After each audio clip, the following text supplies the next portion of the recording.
This is good. You're a good interviewer. I like that. Thank you. I appreciate that. Yeah. All right, we live. Where are you from?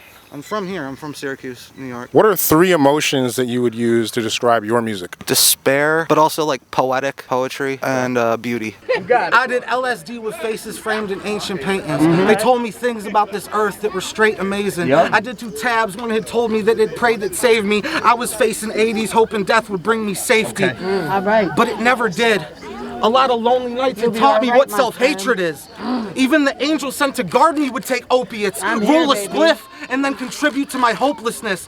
Back then, if the pen was needed, I would phone it in. Was halfway dead, just spewing poems that had open ends. It's hard to be a Cohen when you have a broken head. There's zero clarity. A heartbroken poet, such a rarity. What good is showing your soul if no one's there to see? You hang yourself on a branch of your family tree before you reach 17. It's been so far from golden. I guess the way my brain was molded got its start through potions. Old and broken fingers helped inlay these clay emotions, took my serotonin, hope, and throwed it, made me goated, then made sure I'd never fully know it. Yes, sir.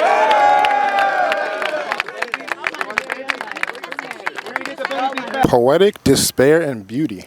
That's pretty good. Are there any artists that have like inspired you to be who you are now? I listen to a wide range of stuff, so like for rap and stuff like that, I'd go like Big Pun, Heavy Rhymers, just the goats of that stuff, like Mos Def, old school stuff. For poetry, I'd go like Leonard Cohen, Bruce Springsteen, Craig Finn from The Hold Steady, shout out him, one of my goats. Sewer Person is another one. Okay, so you'd say like you're a mixture of like lyrical rap and more of like a rock background? I'd say more poetry. Poetry, okay, you focus on the poetry. Songwriting at its core. Okay. With a rap background. Like I started rhyming at a very young age. That's what got me into music, was rhyming. What are 2 words your friends would describe you as? One is 2 words. It's bad example, and then probably funny. Okay, bad example. That's a funny one. We're now going to get a little bit about who you are as a person. What would you say your biggest flex is? My pen game. I can outright pretty much anyone. I can write in all genres, all forms. I've studied it since I was 12. I'm 24 now. I have over 10,000 hours in my pen. I've ghostwritten for people. I was signed as a ghostwriter when I was 16. I did that until I was 21. Yeah, my pen game. All right, so we got a vet here. Are there any shows you're watching currently? I just finished Peaky Blinders, actually. That's a really good show. It's not too good for the lungs to watch. I find myself smoking a lot and drinking even more. Now I'm watching the Reservation Dogs. I think I've heard of that one. That's on Hulu with Native Americans? Yep. Okay, nice. If you were going to a corner store, tell me about some of the snacks you would get. Ooh, that's a good one.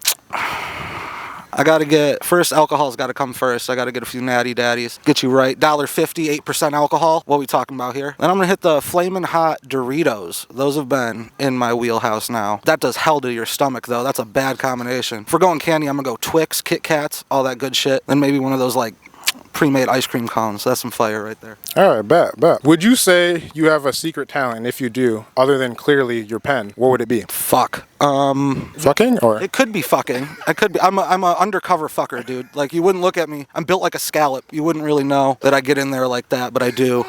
Yeah, I'm gonna go fucking. Yeah. Okay, there we go.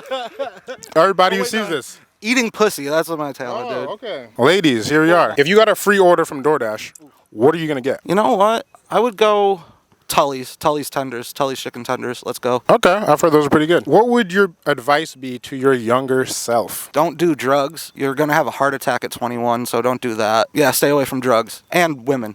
Like, just leave that alone. What's something you've never told your friend? He knows everything about me. This is my best friend since I was like in 4th grade. Turn it on him really quick. That's Jaden. He does everything for me. He's my other half. My heterosexual life mate, if you will. Maybe another friend then. Okay, yeah.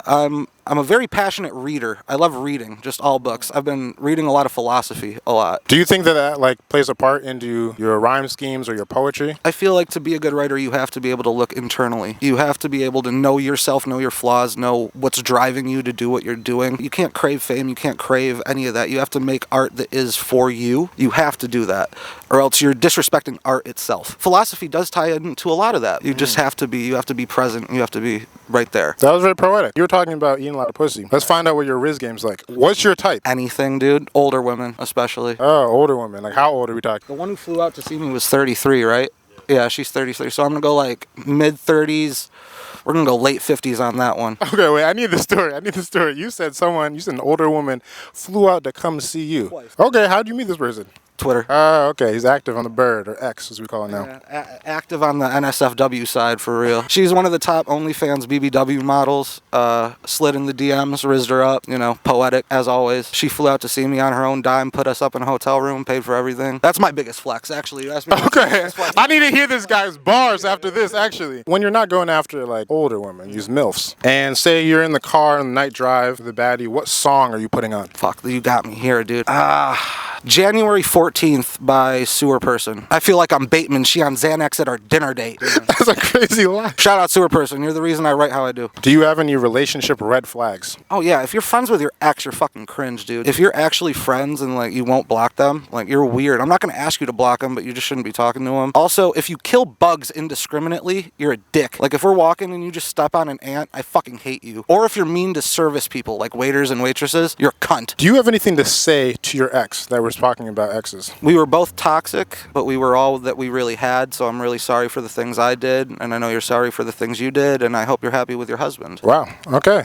That's pretty good. I got one last question. Life is about legacy and the impact that we leave behind. How do you want to be remembered? First and foremost, I want to be remembered as a good writer.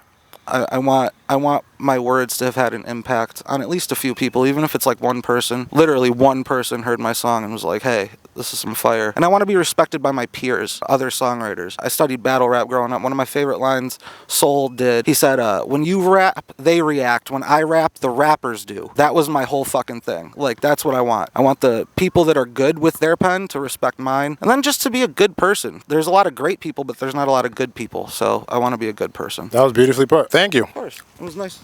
Good talk. Oh my god, that is so nice.